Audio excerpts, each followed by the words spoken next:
Hello everyone, my name is Anston Tan and I'm the CEO and founder of iPlus 4.0.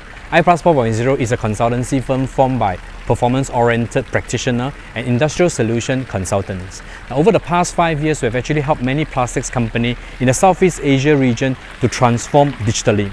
I'd like to take this opportunity to thank the organizer for inviting me to speak to all of you in this conference. Unfortunately, due to the pandemic situation in China, I'm unable to be with you physically. However, in this video, I'd like to share with you how digital technologies and shared economy concept have successfully helped SMEs in this region to transform digitally. Now, we are now located in Jiayang, which is the eastern part of Guangdong province. This is the home to plastics household product in China. It has got a market size of 6.5 billion Sing dollars. The number one company in Jiayang only has about 2% of the market share. So among the 2,500 companies producing plastics household product, 85% of them are actually medium, small or even micro companies. In 2019, we have been invited by the Chinese government to come here to help the SME to transform digitally. We have helped companies of various sizes to set up model factory, micro smart production cells to improve performance, quality, and reduce costs. This project was funded by the government. The overall project has achieved very good result, impressive result, especially in cost reduction, where we can see between 25 to 60% improvement. However, when we try to launch this project commercially, the take-up rate by the SME here was shallow. Making supernormal profits was once a common practice for the local cluster. Today, the changing demand and uncertainty makes supernormal profit the historical term for the manufacturing industry. Companies have to use past profit to invest in whatever helps maintain average gains. On top of this, lacking future talents and unwillingness of the second generation to take over the business became significant barriers to digital transformation. In June 2020, together with the local government and partners from our international ecosystem and local companies, we have set up manufacturing as a service physical platforms. Many friends from Singapore have been asking what I've been doing in China during this period. I said that we are trying to do the industrial version of WeWork plus Uber plus Hilton hotel management company. Today, we have successfully converted underutilized factory space, production capacity, upgrade them with digital technologies and convert them into modern production facilities and redirect this capacity to where demand rises. Next, I'd like to share with you how digital innovation can help us to embrace the new norms. Now, these scenarios are pretty familiar with most of us, but the battlefield are somehow quite different.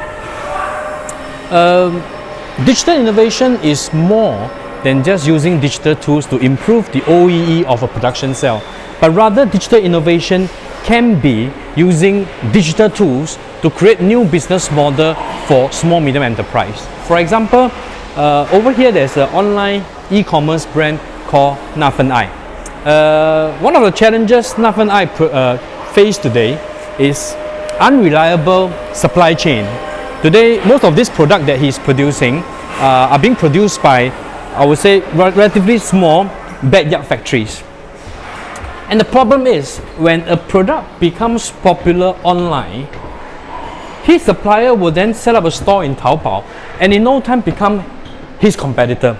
So one of his wish is to set up his own factory. But you know, it's rather difficult for an e-commerce guy to set up his own factory. So what we have proposed to him is that purchase 5 machines, place these 5 machines in this smart factory here, whereby we provide professional management service. He only needs to pay for a fraction of the digital and the physical infrastructure without having to invest a lot. And plus, with the ability to share all this capacity, this also helps him to manage a lot better in the seasonal demand. Now, all machines are connected via the OPC UA standard, and then we have projected all the data into this dashboard here. And I think in new business model, an open and transparent profit-sharing digital tools helps in creating trust in the business relationship. The next case study I'd like to share with you is something also very common that we see in Southeast Asia. This business owner called Mr. Yuan has been in the business for 40 years. His two children now says that they are not so willing to take over the business. So he's actually in a dilemma. He doesn't want to sell the company, but at the same time, he also doesn't have the drive as before to bring the company to the next level. So we said that, why don't we do like this? You move 10 of your machine to this share factory whereby we manage for you, and the son, who is very interested in marketing, now continue to run the business, to run the e-commerce store. Now what is different now and before is that instead of only having 10 machines, he now has got all the unutilized capacity that is connected to the platform, helping him to produce better under his own brand. In the second half of the year, he will also be converting part of his factory to become a cloud warehouse for the platform, whereby we can fulfill last minute delivery, and this also represents a new source of revenue for the family.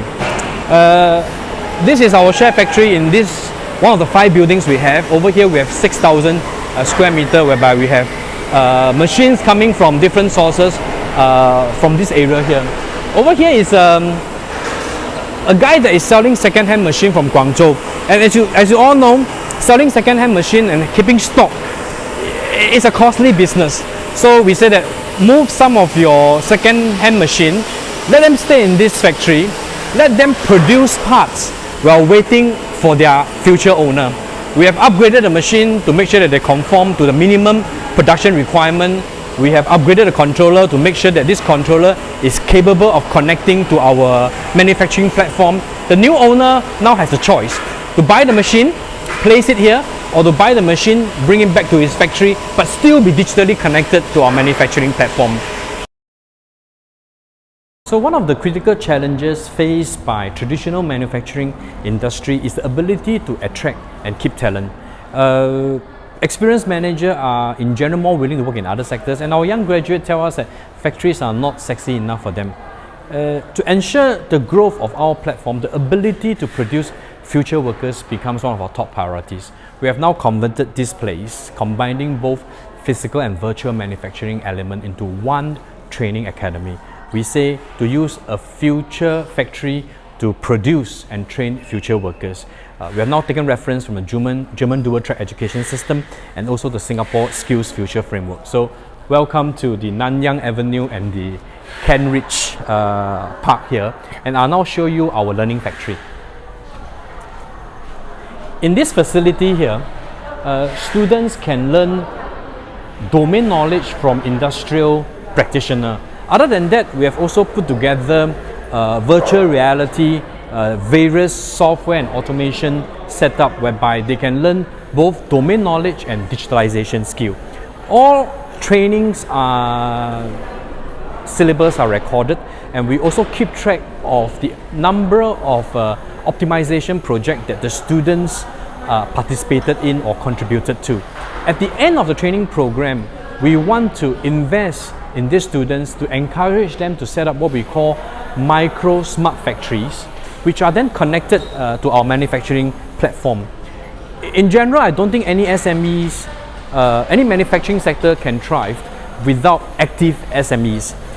On one hand, we are trying to encourage more SME owners to join us in this platform, but at the same time, we are also incubating our very own future micro factories. We think in the future, SMEs can appear in different forms.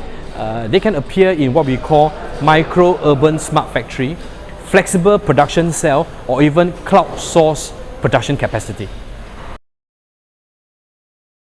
In the past 18 months, although we were pretty much shocked by the pandemic, we somehow managed to get the project up and running. Behind this thematic industrial park now, we have now got 300,000 square feet of facilities. It comprises of shared manufacturing facilities and value-added services such as a product showroom, a live streaming center, and also cloud warehouse. And we hope to double these facilities by end of this year. We hope this setup will soon become well known for buyers looking for smart and green production facilities, and also a one-stop shop for supply chain services. The model remains exciting because we think Industry 4.0 is not about kernelizing the unused capacity of SMEs and serving the big players. We believe that digital innovation will allow us to redefine the playing fields whereby SMEs can come together, co-create values, produce greener, and make ourselves relevant in the digital economy. Industry 4.0 is essential in our understanding, creating a digital platform that is easy to co-work, transparent in profit sharing, and allows better utilization of scarce resources. We are glad that we are working now with Huawei and Simtech to build the upgraded 2.0 version of the platform.